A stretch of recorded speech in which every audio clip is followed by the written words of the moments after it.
बिस्मिल्लाहिर्रहमानिर्रहीम अस्सलाम वालेकुम।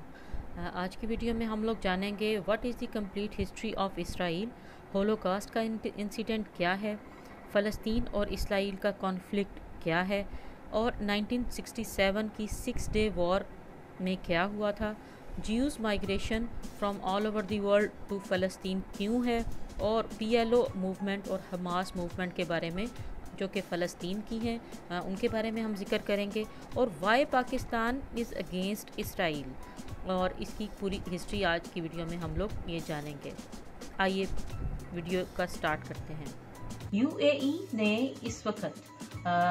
इसको एक्सेप्ट कर लिया है। हाँ, पाकिस्तान के ऊपर बड़ा है इस प्रेशर भी है कि वो इसराइल को क्यों तस्लीम नहीं कर रहा और पाकिस्तान की मुस्लिम दुनिया के अंदर एक अहमियत है और इस अहमियत का अंदाज़ा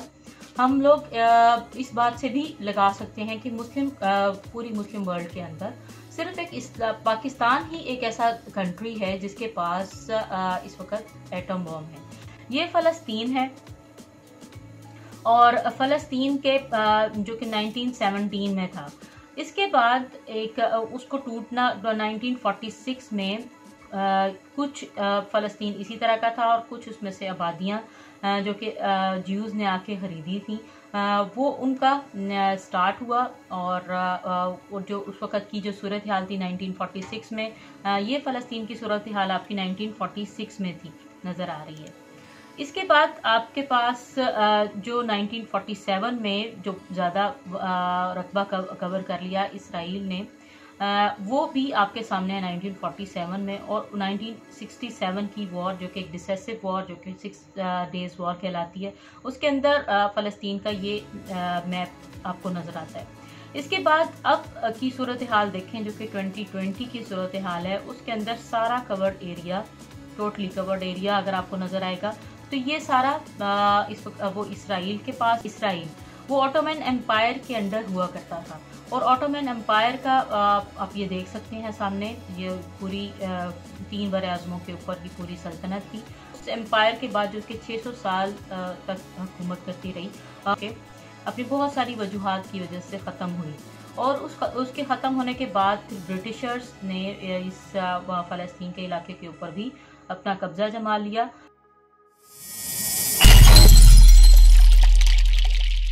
अगर हम लोग टुडे इसराइल को अगर हम लोग इस वक्त देखें तो Israel formally known as state of Israel and the country is located in West Asia,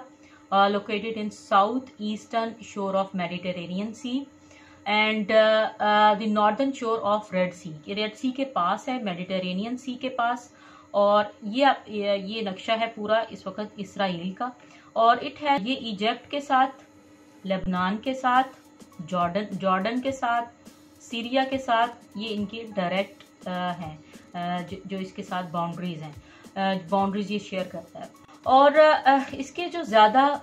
जो गज़ा की पट्टी जिसको हम लोग भी बोलते हैं, गज़ा की पट्टी, ये इजिप्ट के साथ इसका बॉर्डर है और इसके ऊपर भी इस वक्त इसराइल का कब्जा है और उसके ऊपर भी लड़ाई होती रहती है। इसके बाद हम लोग वेस्ट बैंक को देखते हैं। वेस्ट बैंक जिसके अंदर जेरूसलम भी है, यरूशलम का इलाका जो कि अब 2017 में इसको यरूशलम को इसराइल का दारुल खिलाफा तस्लीम कर लिया गया है अमेरिका या UN की तरफ से, जबकि यरूशलम जो था वो 1948 के अंदर जब इसराइल बना या इसराइल को UN ने इसको स्टेटस दे दिया एक पूरे कंट्री का, तो उस वक्त यरूशलम को इंटरनेशनल बॉडीज़ ने जैसा कि UN और दूसरे हैं, उन्होंने अपने पास रखा और उनके अंडर ये काम करता रहा क्योंकि इसके ऊपर तनाज़ात थे और इसकी इम्पोर्टेंस भी इस तीनों मज़ाहिब की वजह से लगाई जा सकती है कि तीनों मज़हब, इस्लाम, क्रिश्चियनिटी और जूइज़म, ये तीनों के लिए मुकद्दस प्लेस जो कि मस्जिद अक्सा यहाँ पर वाक़या है, वो भी इलाका है। लेकिन अब 2017 के अंदर इसको पूरे इसराइल का कैपिटल कंसिडर कर लिया गया है जो कि इस वक्त इसराइल के अंडर ही है। इजिप्ट के साथ गजा की पट्टी है और जो वेस्ट बैंक जो इलाका है ये हमें जॉर्डन के साथ इसकी बाउंड्रीज मिलती हैं। इसके बाद सीरिया, शाम के साथ गोलान हाइट्स है, ये वाला इलाका। यहाँ पर हमें इसराइल और सीरिया की लड़ाई नज़र आती है। 1947 में यूनाइटेड नेशंस ने पार्टीशन प्लान किया, जिसके अंदर फ़लस्तीन को और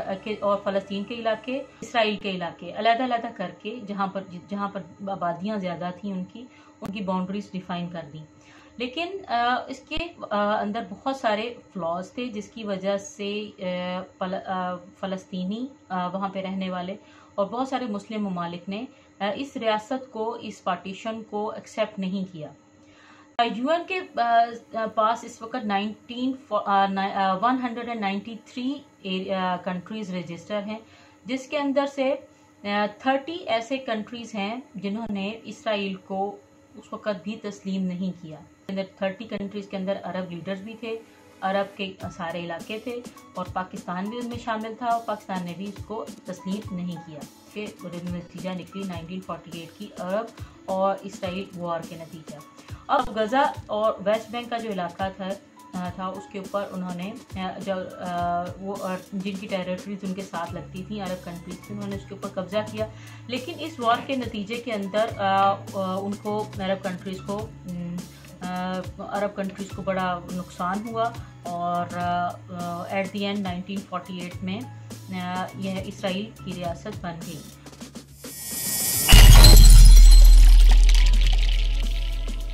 इसराइल ने और अरब कंट्रीज के दरमियान में बेशुमार वॉर्स हो चुकी हैं इस वक्त, और जिसको अंदर 6 डे वॉर, जिसके अंदर पाकिस्तान ने भी अपना रोल प्ले किया था। पाकिस्तान के लोग भी इस 6 डे वॉर के अंदर गए और उसमें उन्होंने 1000 जो कि नज़र आता है, ये 1000 सोल्जर्स को मारा इसराइल के, जबकि पाकिस्तान के 6 से 7 सोल्जर्स जो थे, कुछ उसमें से ज़ख्मी हुए और कुछ ने शहादत पाई। लेकिन पाकिस्तान की जो फौजें थी वो काफ़ी देर बाद पहुंची, क्योंकि पूरे मुल्क की फौज बुलाया गया था पाकिस्तान को अपने वहाँ पे अड्डे, और क्योंकि सामान के साथ पहुंच जाती है तो जाते जाते उनको देर हो गई। अब देर होने के बाद लेकिन जो भी जंग हुई, जो कि उर्दून उनके फ्रंट के ऊपर था, जब उर्दून की फ़ौजें हार गईं तो पाकिस्तान की फ़ौजें उसको टेक ओवर किया उन्होंने, और उनको इसराइल की फ़ौजों को मार गिराया। पाकिस्तान से इसराइल इस वजह से भी खाइफ है, जो कि अब करंट सिनेरियो में भी हमें नज़र आता है। 1967 की वॉर के अंदर गजा का एरिया, जो कि इजिप्ट के पास था, वो इसराइल के हिस्से में आ गया, या उसके ऊपर उन्होंने कैप्चर कर लिया, उसको कब्जा कर लिया। वेस्ट बैंक ने जो कि जॉर्डन के साथ था उसका एरिया उन्होंने कैप्चर कर लिया। सीरिया से गोलान हाइट्स का इलाका जो था उसके ऊपर भी इसराइल ने अपना कब्जा है। होलोकॉस्ट का इंसिडेंट के अंदर हिटलर ने, जो कि जर्मनी से ताल्लुक़ रखता था, उसने चुन कर ज्यूज को मारा, और उसके अंदर कुछ लोग तो गैस चैम्बर के अंदर बंद कर उनको उड़ा दिया गया, कुछ स्लटर हाउसेस में ले जाकर उनका कत्लेआम किया गया। और इस पूरे इंसिडेंट को, जिसके अंदर यहूदियों की या ज्यूज की नस्लकशी की गई, जीनोसाइड का जो इंसिडेंट है, उस पूरे इंसिडेंट को होलोकॉस्ट इंसिडेंट कहते हैं। इसके अंदर 2/3 मेजॉरिटी जो पॉपुलेशन थी, जिसमें से 3 में से 2 हिस्से ज्यूज के मुकम्मल तौर पर ख़त्म कर दिए गए, हिस्ट्री से मिटा दिए गए।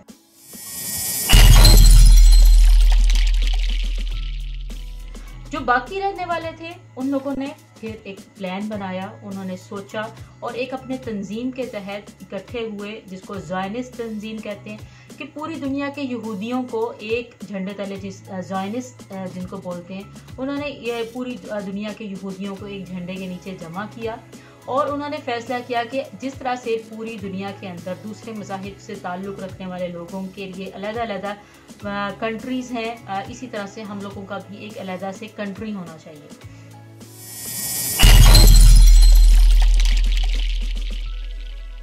दोस्तों, पूरी दुनिया से ज्यूज़ फ़लस्तीन में आकर आबाद होने लगे, और इस पूरे पीरियड को 3 लेयर्स में डिवाइड किया जाता है, जिसको हम लोग अलिया कहते हैं। फर्स्ट अलिया 1881 से 1903 में स्टार्ट हुई तक हुई, जिसके अंदर पूरे दुनिया से, पूरे यूरोप से यहूदियों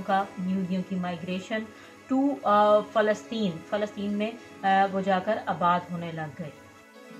1881 से लेकर 1903 तक फ़लस्तीन की बहुत सारी ज़मीन ज्यूज़ ने खरीदी और ख़रीदकर उसके ऊपर आबाद होने लगे। अब्रानी ज़ुबान को फ़रोग़ दिया गया। सेकेंड आलिया 1904 से 14 तक का पीरियड कहलाता है, जिसके अंदर अबाउट 40,000 ज्यूज़ जो कि पूरी दुनिया से थे वो फ़लस्तीन में आकर आबाद होने लगे। उन्होंने एक नया शहर आबाद किया जिसको टेल अवाइव कहते हैं, और टेल अवाइव को 1909 में बनाया गया, जो कि उनका टेक्नोलॉजी से रिलेटेड उसकी इनोवेशन के लिए वहाँ पर प्रोग्रेस स्टार्ट की गई, और जिसको फर्स्ट हेब्रू सिटी भी कहा जाता है। 1919 से 23 तक का पीरियड, जिसके अंदर मजीद ज्यूज़ 1 लाख के करीब ज्यूज़ फ़लस्तीन के अंदर आकर आबाद हुए, उस अलिया को भी थर्ड और फोर्थ अलिया से प्रोनाउंस किया जाता है, इसको कहा जाता है। अब इसके अंदर भी पूरी दुनिया के अंदर ज्यूज़ के साथ जुल्म किया जाता था, और उसको इस वजह से वो मजबूर हुए माइग्रेट करने पर फ़लस्तीन की तरफ।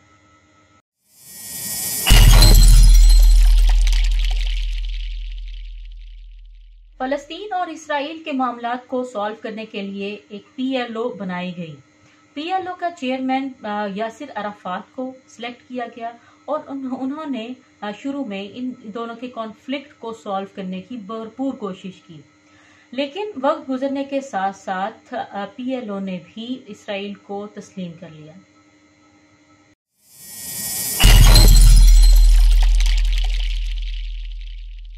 हमास एक ऐसी पॉलिटिकल मूवमेंट है जो कि गजा की पट्टी के ऊपर फ़लस्तीनियों की तरफ से इस्टेब्लिश की गई, और इस कैप्चर को, जो कि इसराइल ने गजा की पट्टी के ऊपर अपना इलीगल कैप्चर कर लिया था, उसको खिलाफ बोली। 2005 में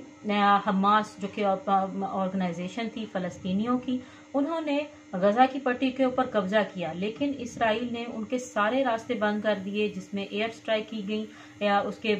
ज़मीनी रास्ते, उसके समंदरी रास्ते और बाकी के हवा के रास्ते जितने भी थे गजा की तरफ आने वाले, वो सब बंद कर दिए गए। वेस्ट बैंक के लिए ओस्लो एग्रीमेंट 1993 में किया गया, जिसके नतीजे में ज़्यादा एग्रीकल्चरल पार्ट जो था, जो कि जरहेज़ पार्ट था, वो फ़लस्तीन ने इसराइल ने अपने पास रखा, जबकि दूसरे इलाके फ़लस्तीनियों को दे दिए गए। ये भी एक बहुत बड़ा कॉन्फ्लिक्ट था। इसराइल ने इस कॉन्फ्लिक्ट को सॉल्व करने के लिए वेस्ट बैंक के अंदर बहुत बड़ी बड़ी वॉल्स इस्टेब्लिश कर दी, बड़ी बड़ी वॉल्स बना दी, ताकि फ़लस्तीनियों को इस इलाके से, अपने इलाकों से दूर रखा जाए। दूसरी वॉर्स की बात करें तो 2008 से 9 तक भी एक वॉर उनके दरमियान फ़लस्तीन और इसराइल के दरमियान रही। फिर 2012 में, 2012 में फ़लस्तीन और मुस्लिम का कॉन्फ्लिक्ट रहा, और इसके बाद 2014 में भी एक वॉर हुई, और 6 दिसंबर 2017 में UN एक्सेप्टेड, जिसके अंदर यरूशलेम को इसका इसराइल का कैपिटल बना दिया गया, और ये भी UN की रेजोल्यूशन के बिल्कुल खिलाफ था।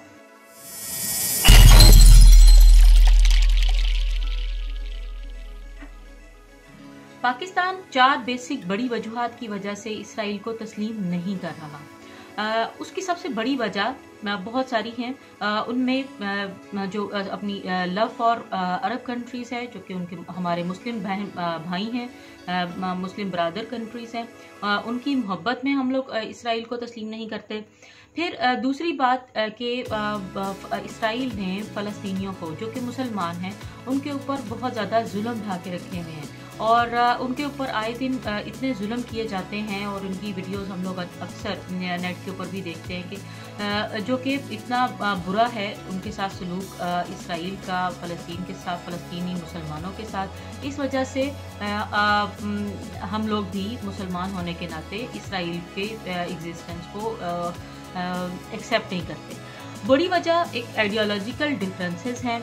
हमारे और ज्यूज़ के दरमियान में। जिस तरह से पाकिस्तान इस्लाम के नाम पर हासिल किया गया था, इसी तरह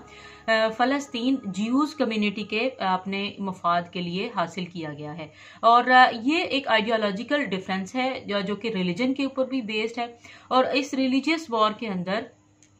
फ़लस्तीन का जो फ़लस्तीन का पूरा इलाका और उसके इर्द गिर्द के जितने भी इलाके हैं जिसके अंदर इसराइल अपना बुरी तरह से इन्वेस्टमेंट कर चुका है और बहुत सारी जैसा कि यूएई ने इस वक्त इसको एक्सेप्ट किया है, उसके अंदर भी इसराइल की बहुत सारी इन्वेस्टमेंट्स हैं। उसके स्ट्रेटजिक ताल्लुकात सऊदी अरब के साथ भी हैं और अगर सऊदी अरब जो कि इस वक्त का लीडर है इस्लामी उम्मा का, इस्लामी कंट्रीज़ का, तो उनके ऊपर भी प्रेशर है अमेरिका का कि वो उसको एक्सेप्ट करें। लेकिन आने वाले दिनों में हम लोग देख सकते हैं कि वो भी एक्सेप्ट करने वाले हैं। हम अपनी बड़ी वजूहात जिसके अंदर हमारी अरब ममालिक के साथ मोहब्बत शामिल है, दूसरा फ़लस्तीनियों के साथ हमारी मोहब्बत है, मुसलमान भाइयों के साथ कि उनके साथ जुल्म हो रहा है, इस वजह से हम लोग तस्लीम नहीं करते। ग्रेटर इसराइल बनेगा, ये ज्यूज़ का असल में ईमान है कि वो ग्रेटर इसराइल बनाएंगे, अपनी लैंड को वो कवर करेंगे जिसके अंदर या ग्रेटर इसराइल का मैप आप साथ साथ देख सकते हैं, जिसके अंदर मदीना मुनव्वरा के कुछ इलाके हैं, इसके अंदर इजिप्ट का, जॉर्डन का और सारे इलाके वो वाले हैं जहाँ पर उनके ईमान के मुताबिक हज़रत इब्राहीम स्टार्ट हुए थे। हज़रत इब्राहीम और उन्होंने इस इलाके को वो प्रॉमिस्ड लैंड कहते हैं फ्रॉम दी गॉड। अब ये आइडियोलॉजिकल डिफरेंसेस हैं और एक ग्रेटर इसराइल है, इसराइल की तरफ मूवमेंट है इसराइल की कि वो इस छोटे इसराइल से पूरे ग्रेटर इसराइल की तरफ वो बनाना चाहता है। और जब तक वो एक प्रॉमिस्ड लैंड नहीं बना लेगा तो उस वक्त तक उसकी पूरी दुनिया के ऊपर हुकूमत नहीं होगी। मुसलमान जबकि एक अल्लाह ताला की चूज़न नेशन है इस वक्त और नबी पाक सल्लल्लाहु अलैहि वसल्लम के हम लोग उम्मती हैं। और नबी पाक सल्लल्लाहु अलैहि वसल्लम के बाद जब एक रसालत का पूरा सिलसिला ख़त्म हुआ तो ज्यूज़ की और बहुत बड़ी दूसरी जैसे क्रिश्चियनिटी की बहुत ज़्यादा वॉर्स हुई इस मौजू के ऊपर, जिसको नबी पाक सल्लल्लाहु अलैहि वसल्लम की रसालत को जिन्होंने पहले भी एक्सेप्ट नहीं किया था और अभी भी वो एक्सेप्ट नहीं करते। उनके ख्याल में ज्यूज़ के ईमान के मुताबिक उनका मसीहा आएगा जब ये प्रॉमिस्ड लैंड जो कि पूरी की पूरी ग्रेटर इसराइल की सूरत में हमें नज़र आती, ग्रेटर इसराइल ये बन जाएगा तो उनका मसीहा आएगा जिसको हम लोग मुसलमान उसको दजाल कहते हैं, जबकि वो उसको मसीहा कहते हैं। वो पूरी दुनिया के ऊपर हुकूमत करेगा और उनका ये असल में पूरा लैंड जो जिसके लिए वो ज्यूज़ प्लान कर रहे हैं ये उनकी प्रॉमिस्ड लैंड है। ये एक बड़ा प्लान है मुसलमान और मुस्लिम उम्मा के जो कि बिल्कुल ख़िलाफ़ है। मुस्लिम उम्मा को बेसिकली उसको एक्सेप्ट नहीं करना चाहिए और जो मुस्लिम उम्मा का कॉन्सेप्ट है वो भी हमें याद रखना चाहिए। ज्यूज़ सिर्फ हिटलर के या पूरी दुनिया की दूसरी वजह से वजूहात की जुल्म की वजह से सिर्फ इस फ़लस्तीन में आके आबाद नहीं हुए, बल्कि उनकी पूरी एक रिलीजियस आइडियोलॉजी है जिसके ऊपर वो अपने ईमान के तौर पर ऑपरेट करते हैं। और उस ईमान का हिस्सा ये है कि वो एक ग्रेटर इसराइल बनाएंगे जिसके बाद जैसे ही वो बनेगा तो उनका मसीहा आएगा और मसीहा के आने के बाद वो पूरी दुनिया के ऊपर अपनी हुकूमत करेंगे। ये मामला सिर्फ पाकिस्तान का नहीं है बल्कि पाकिस्तान इससे जुड़े पूरे मुस्लिम ममालिक हैं, मुस्लिम उम्मा का मामला है। मुस्लिम उम्मा को वो ख़त्म करना चाहते हैं ज्यूज़, और वो ज्यूज़ की एक बड़ी कमेटी या बड़ा एक उनका बनाना चाहते हैं, जिसके बाद ये इंश्योर किया जाएगा कि उनका मसीहा आएगा। क्रिश्चियनिटी को उन्होंने अपने साथ या क्रिश्चियंस को अपने साथ इसलिए मिलाया हुआ है कि उनके क्रिश्चियनिटी के और मुस्लिम के अकीदे के मुताबिक हज़रत ईसा अलैहिस्सलाम आएंगे जो कि दज्जाल को और दज्जाल के फितने को ख़त्म करेंगे, और उसके बाद फिर इस्लामी हुकूमत कायम की जाएगी। अब पाकिस्तान का ये मौक़िफ़ कि हम लोग इसराइल को एक्सेप्ट नहीं करेंगे, और सिर्फ ये पाकिस्तान का मौक़िफ़ नहीं है बल्कि ये पूरी मुस्लिम उम्मा का मौक़िफ़ है कि मुस्लिम उम्मा को इस पूरे सिनेरियो को जिसके अंदर इसकी ग्रेटर इसराइल की तरफ ये पेशरफ्त होती है उसको एक्सेप्ट नहीं करना। और ग्रेटर इसराइल अगर ये बन गया, जो उसमें अरब ममालिक हैं, जिसमें मुस्लिम ममालिक हैं, उसके ऊपर इसराइल का कब्ज़ा हो सकता है मुमकिना तौर पर, और उसकी वजह से एक उनका मसीहा जो कि आखिरी वक्त का एक पेशन गोई में शामिल है नबी पाक सल्लल्लाहु अलैहि वसल्लम की, जिसके अंदर दज्जाल ने जो कि उसको अपना मसीहा समझते हैं वो आएगा, और उसके बाद उनकी हुकूमत कायम होगी पूरी दुनिया के ऊपर।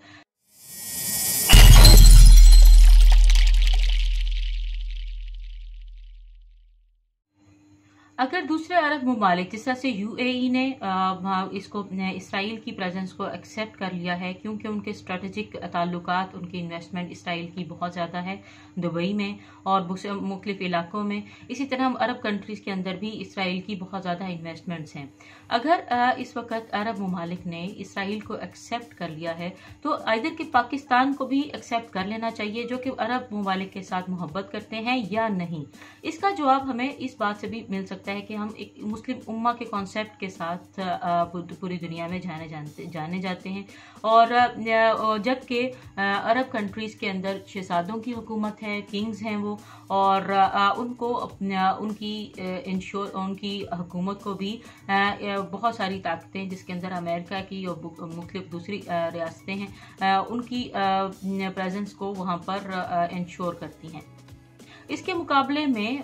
टर्की जो कि एक नया उभरते हुए मुस्लिम उम्मा के लीडर नज़र आ रहे हैं। पाकिस्तान की ज़्यादा